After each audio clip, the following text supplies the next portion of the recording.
तो दोस्तों तो आ गया है सीक्रेट इन्वेजन का एपिसोड 4 जो कि बहुत ही ज़्यादा अच्छा था बाकी के पिछले एपिसोडों से, जिसमें थोड़ा सा एक्शन, थोड़ा सा ड्रामा और थोड़ा सा सस्पेंस और सीक्रेट रिवील्स, बहुत सारी चीज़ें इसमें मिक्स करके दिखाई गई हैं। स्पेशली मुझे ये एपिसोड काफ़ी ज़्यादा पसंद आया है, लेकिन इसी के साथ थोड़ा सा मैं डिसअपॉइंट इन बात से हूँ कि ये एपिसोड काफ़ी ज़्यादा छोटा भी था। तो यार एक सीजन में यार 6 ही एपिसोड होते हैं मोस्टली, तो कम से कम यार टाइम तो थोड़ी सी बढ़ा के रखो। तो आज हम इस एपिसोड की डिटेल्स में बात करने वाले हैं, तो उससे पहले हमारे वीडियो को लाइक और हमारे चैनल को सब्सक्राइब कर दीजिएगा। तो ज़्यादा देर ना करते हुए शुरू करते हैं आज का ये अपना एक्सप्लेनेशन। तो एपिसोड 4 की शुरुआत होती है और हमें दिखाया जाता है गाया का डेथ सीन, जो कि हमने लास्ट टाइम पे देखा था।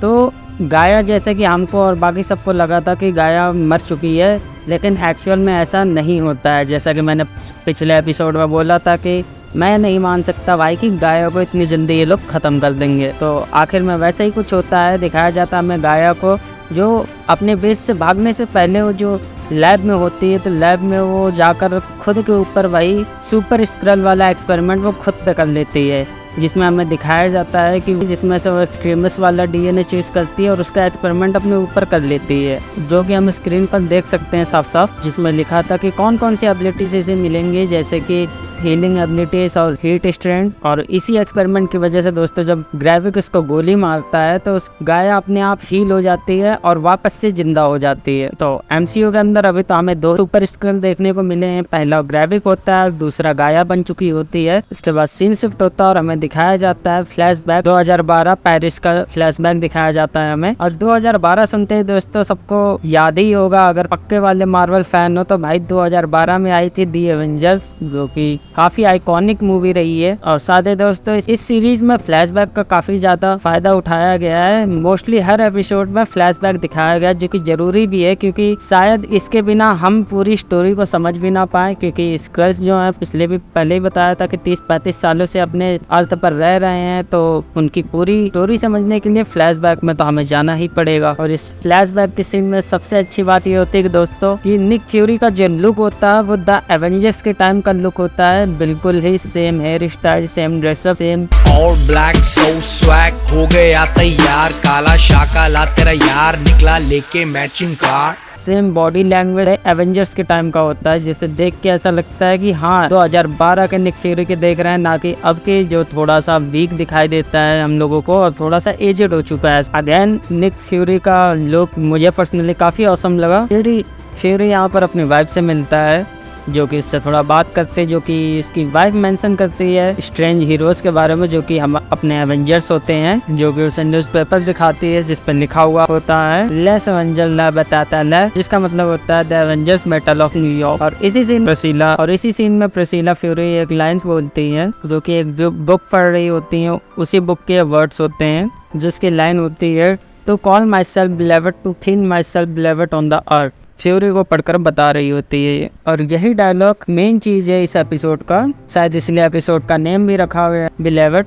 जो कि इसी डायलॉग से लिया गया है। और ये पोएट्री दोस्तों रेमंड कॉर्वर के नॉवल लेट फ्रैगमेंट से ली गई है, जो कि इस लाइन का दोस्तों इसलिए यूज किया गया है इस एपिसोड में क्योंकि ये इस एपिसोड की स्टोरी इस नॉवल के इस लाइन से बहुत ही ज्यादा फिट बैठती है, इसीलिए शायद इसे मेंशन किया गया है इस एपिसोड में। और ये जो लाइन है दोस्तों ये एक मेटाफोर की तरीके होती है, जिसके कई सारे मतलब निकलते हैं। सबसे पहले ये वेरा और फ्यूरी के लव बॉन्ड को दिखाती है, क्योंकि दोस्तों ये दोनों एक दूसरे से काफी शिद्दत वाला प्यार करते हैं, और हमें दिखाया भी गया आगे इस सीरीज में कि एक दूसरे को ना बिलीवर्ड करके बुलाते हैं। तो समझ जाओ कितना शिद्दत वाला प्यार होगा इन दोनों के बीच में। और जो दूसरी मीनिंग है दोस्तों इस लाइन में वो ये है, स्क्रल के लिए है to feel myself beloved on the earth. इससे हमें ये भी पता चलता है कि स्क्रल्स अर्थ को लेके क्या फील करते हैं, ये इस लाइन में बहुत अच्छे से दिखाया गया बिलीवर्ड ऑन द अर्थ, क्योंकि अब इनका जो भी होता है अर्थ ही होता है, क्योंकि इनका खुद का घर तो डिस्ट्रॉय हो चुका होता है,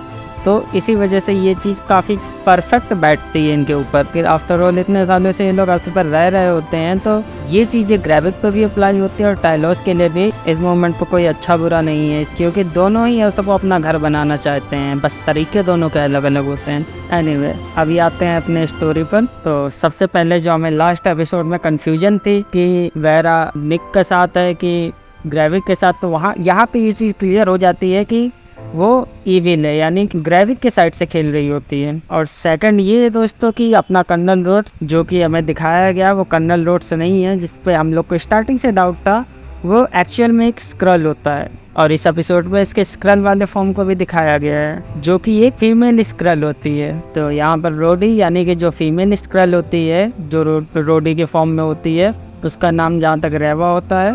प्रिसिला जो कि इससे चर्च में मिलती है, जो रोडी इसको ऑर्डर देता है कि निक फ्यूरी को जान से मार दो, क्योंकि निक फ्यूरी अब इनके लिए खतरा बन चुका होता है।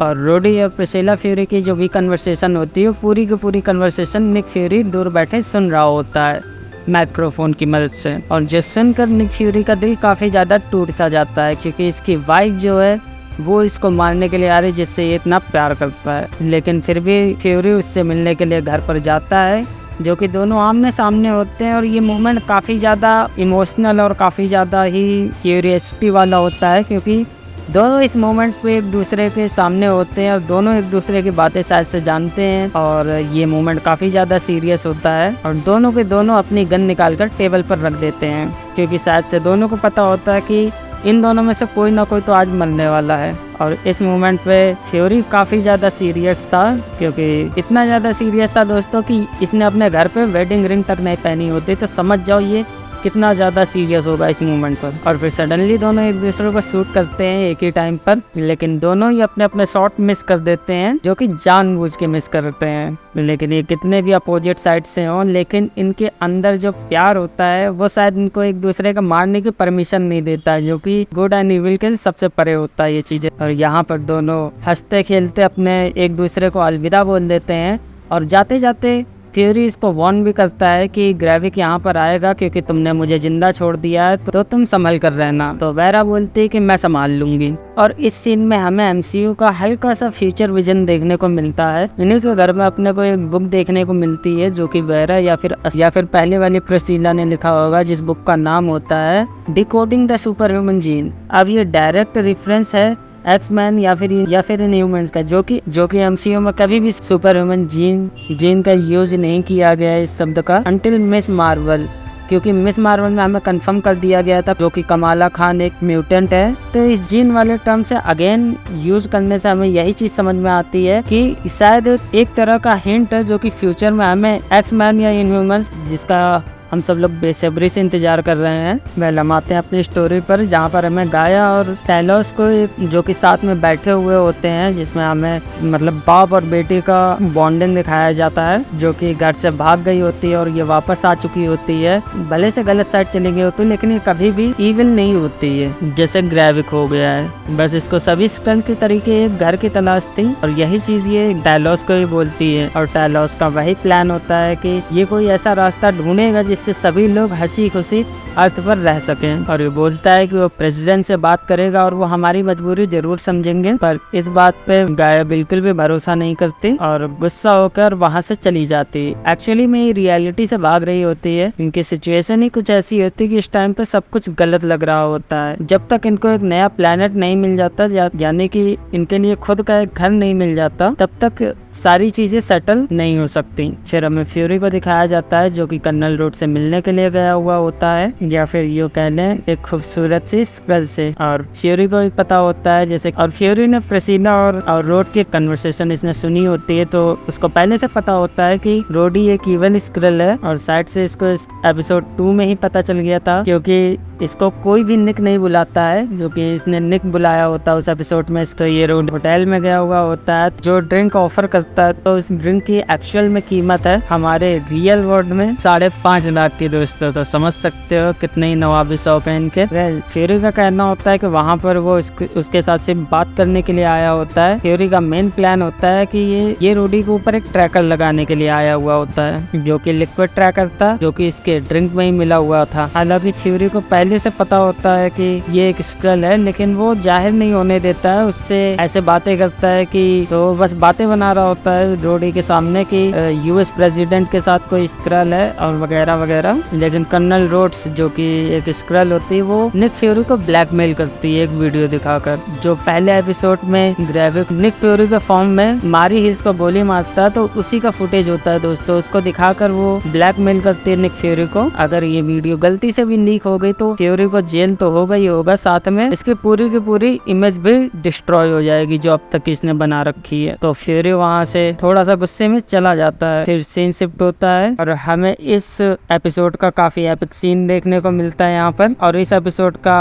एंड का काफ़ी ज़्यादा इंटरेस्टिंग सीन यहाँ से चालू होता है दोस्तों। यहाँ पर प्रेसिडेंट साहब आए हुए होते हैं जिनको लेने के लिए कर्नल रोडी आया हुआ होता है और इनको कहीं पर ले जाया जाता है। लेकिन कर्नल रोडी के ऊपर ट्रैकर लगा होता है जिसकी वजह से फ्यूरी और टैलोस भी इनका पीछा कर रहे होते हैं। लेकिन यहाँ पर किसी को ग्रेविक का असली प्लान पता नहीं होता है। वो तो अभी तक ऐसे ही हवा में तीर छोड़ रहा होता है, इधर उधर बॉम्ब ब्लास्ट कर रहा होता है। लेकिन यहाँ पर ये कुछ बड़ा प्लान कर रहा होता है और ये यहाँ पर सीधा यूएस प्रेसिडेंट को ही निशाना बना लेता है और उसको उड़ा देता है फुल फोर्स के साथ। और यहाँ पर फाइटिंग स्टार्ट हो जाती है, चारों तरफ बमबारी गोलीबाजी चालू हो जाती है दोस्तों, फुल एक्शन वाला सीन। लेकिन प्रेसिडेंट की किस्मत अच्छी होती है कि वो मरे नहीं हुए होते हैं, बस थोड़े से जख्मी हो गए होते हैं। अभी हमें दिखाया जाता है कि फ्यूरी और टैलोस जो कि पहुंच जाते हैं वहाँ पर, वो लोग भी इंटरफेयर कर देते हैं इस फाइट में। और फिर दोनों लोग अपने अपने हथियार निकालते हैं और फ्यूरी आते ही एक हेलीकॉप्टर को उड़ा देता है। लेकिन ग्रेविक को कहा जाए तो एक तरीके से वहाँ पर इमॉर्टल होता है क्योंकि उसने खुद को एक्सपेरिमेंट्स करके कुछ एक्सचेंजेस कर लिए होते हैं अपने बॉडी में, जिसकी वजह से सुपर पावर हो जाता है। उसी फाइट के दौरान हमें ग्रेविक की पहली ग्रूट वाली पावर यूज करते हुए भी दिखाया जाता है वहाँ पर। लेकिन बाकी स्किल जो होते हैं वो नॉर्मली फाइट कर रहे होते हैं जैसे कि ह्यूमन फाइट करते हैं। तो इसका मतलब ये समझ में आता है कि वो